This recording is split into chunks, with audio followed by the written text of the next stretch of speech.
Hi, I'm Dr. Wright, giving you common sense solutions to everyday problems. In today's edition, we will discuss how 20 seconds of us using the GlovesUp Protocol could help save the world. How? Let's find out. And if you like what you hear, please hit the subscribe button. Okay, let's go. As you have gathered from our previous videos on the subject of COVID-19 and how to stop it, I believe that the focus on wearing masks is not the answer, nor is a vaccine. We've been told to wear masks, and despite this fact, the numbers of new coronavirus cases are growing exponentially. Since only the N95 mask is real protection against an aerosol threat of exposure, masks are minimally protective. All of the data states that the virus is not airborne, and there are three primary modes of transmission of infectious disease. That's airborne inhalation, which is breathing it in when someone sneezes or coughs and it lingers in the air. Tactile, when that is touching and transferring it to your nose or other mucous membranes like your mouth. And then we have via the blood and fluids, and that's transmission of like sexually transmitted diseases such as HIV or hepatitis and things of that nature.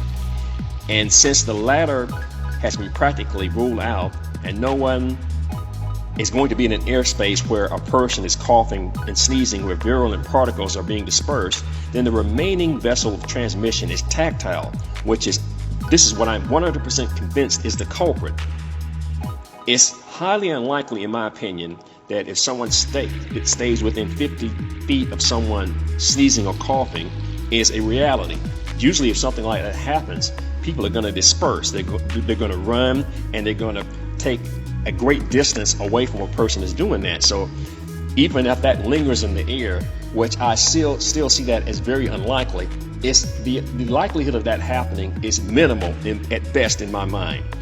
So the way I see it is the most likely mode of transmission is people touching things, as I've said before in my previous videos, like touching doorknobs or touching cans or items in grocery stores, or picking up something that someone else picked up that was COVID-19 positive, and taking that home to your family and touching food items or your grocery or what have you, or touching the doorknob in your house and transmitting that into your home and subsequently to your family members or your kids or what have you.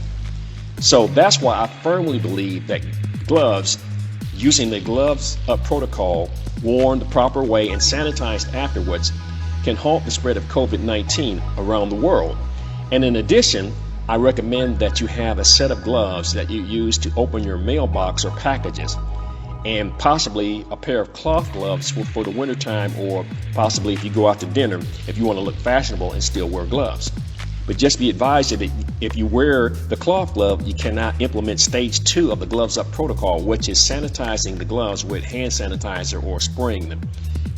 Now, the protocol is simple, as I've said on a number of occasions, and it's the same as if you were washing your hands without the gloves. You just simply place the hand sanitizer on the gloves, about a quarter size amount, and then you rub them around, or you, quote, wash your hands as though you would wash your hands, or as though how you would apply sanitizer.